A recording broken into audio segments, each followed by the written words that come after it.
And this week's peaceful pattern is easy and beautiful. It's everything a doodle should be. Hi everyone, it's K-Red, and welcome to my 2025 Peaceful Patterns Weekly Challenge. By creating a new tile each week, together we can learn something new or be reminded of an old favorite, but most important, find some peace and calm in the chaos of this world. We're going to go ahead and get started right in because I'm telling you, you've got a minute to sit down. You can learn this. You got 5 minutes. You can do an entire page. So first thing we're going to start with is just a good solid dot and a line straight down from it. I'd call it an eye, but the line connects up to the dot. That's it for step one. So let's go ahead and reproduce it. Step one is done. Let's switch to our red pen. And on this one, we're making a C. We're just starting at the bottom. Straight up like a C. Just like that. Told you. Anybody can do this one. This is an easy one. This is one that you could fill a card with and it would be gorgeous. Line straight down, however short or long you want it. The C that goes up above it. And now we're doing what she calls an S, but to me it's more like the pokey kind of leaf. That common flower leaf that we do so often. Except I did it in black ink instead of red. Would you look at that? Even on the easy ones, I can make a mistake. That's okay. We know how to make it red now. Now we can see that step 3 is that pretty side of the leaf. So then let's go ahead and redo steps 1 through 3 again.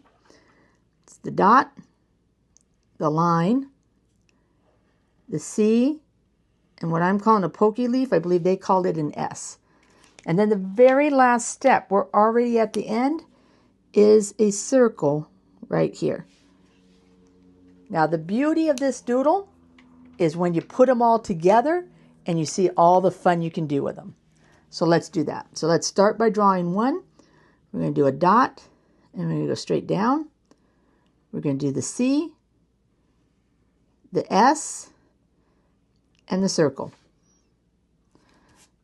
Let's go ahead and do another one. We're going to do a dot. We're going to go straight down. We're going to do the C. We're going to do the pokey leaf. And we're going to do a circle. Let's do another one upside down. A dot. Down. The C. The pokey leaf. And the circle. Notice I'm making these in kind of a cross or kind of a flower stem. Circle. Line. C. Pokey leaf. And then that circle. And then I'm going to go ahead and put a circle in the middle. And then I'm going to just fudge these up a little bit so they can look right. And look at how cute that is. Let's go ahead and let's do this. Let's go ahead and add. They did this quite a bit on tanglepatterns.com. Some extra little flourishes here. They did it with extra flourishes on the center here as well. We'll do that on another one in just a second so you can see that variation. But I loved putting these in this cross kind of formation and making that beautiful flower type stem.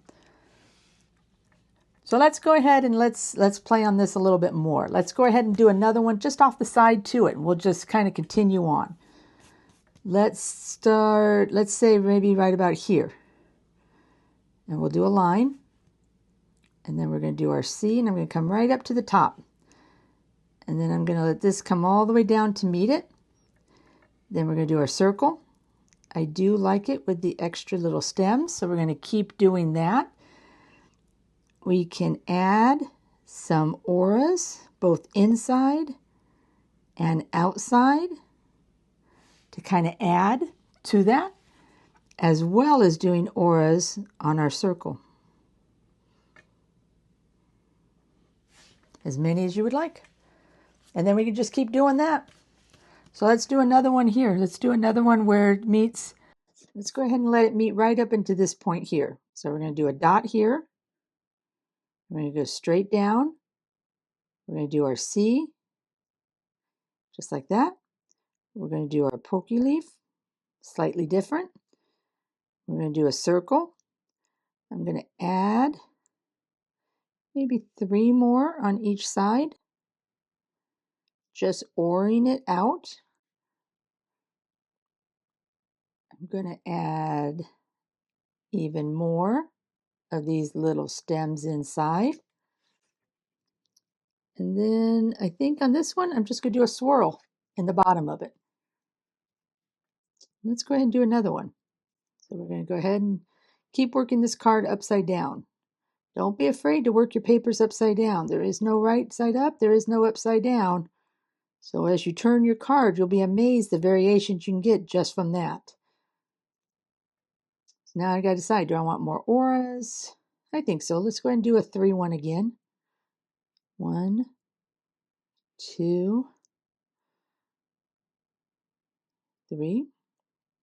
And I want to make sure I aura it out so that the right side is still different than the left.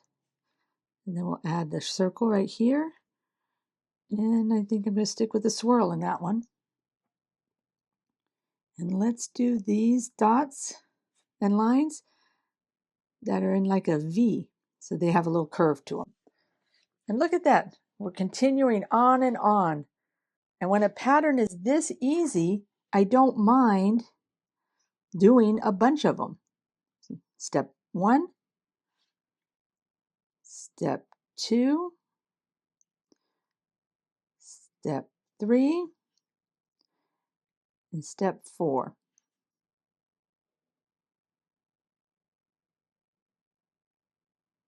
However many vines inside you want. This time I'm going to do the circles first, and then I'm going to do these. Just a slight variation. So you can see if you like it to be wide here. I actually like it to come into a circle better because I think it makes it more like a bead string. But I do want both for my patterns so I can always see what's different.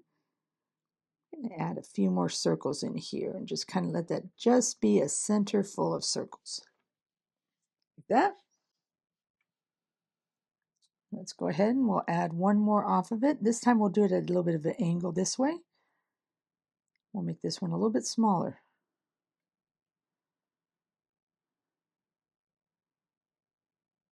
We'll stick with the circles first, even though that's not necessarily my favorite. It's a fun variation.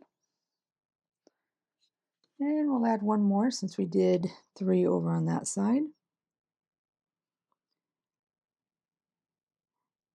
Now, remember when I said all you needed was a minute or 2 to learn this? And that's true. But I'm telling you, these are addictive. And once you start one, you just want to keep filling your card with more and more and more of them. What do you think? You want to give it a try? I like how different it looks when you make it like a flower and then when you make it like a string. I think that's great. Should we do one more? How many of you are taking bets whether it's 1 more or 5 more? I wouldn't put money on it. It could be either one.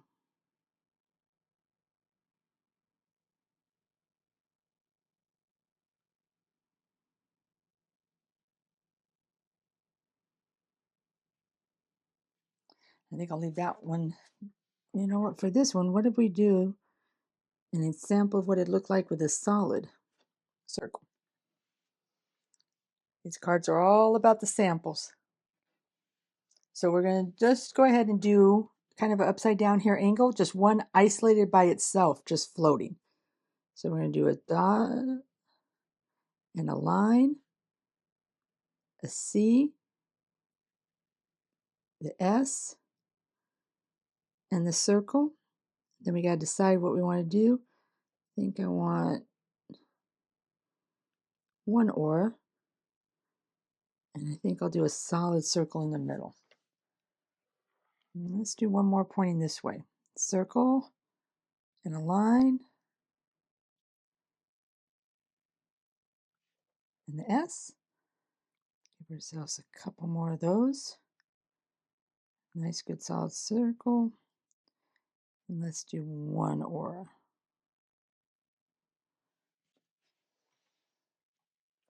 Can't be lopsided. Got to do another one over here, right?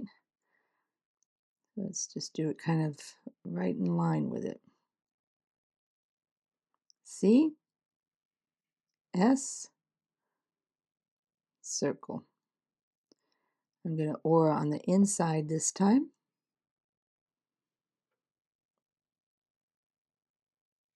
And then let's go ahead and do 2 circles underneath it. Really, it's endless. We could do a million variations. Great fill, great border, great string. Shading, I kind of like them to shade where they come in at the end.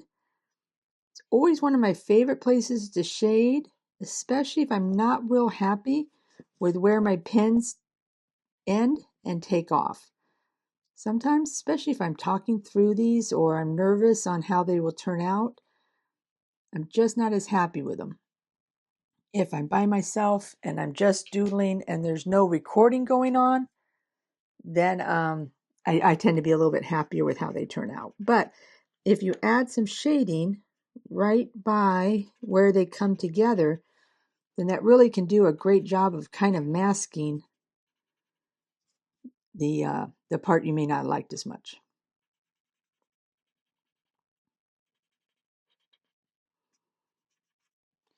So on this one, let's rather than do that, let's just do a whole shade on the inside.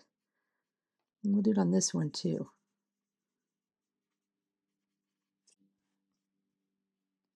And on this one, I'm not happy with that middle at all, so we'll shade that whole thing, and then we'll just put whatever is left on my pencil or on my blending tool right in the center. And we'll go back to these. How are you going to blend yours? How are you going to shade yours? I would love to see what your ideas are. I'd love to hear where you put your shade.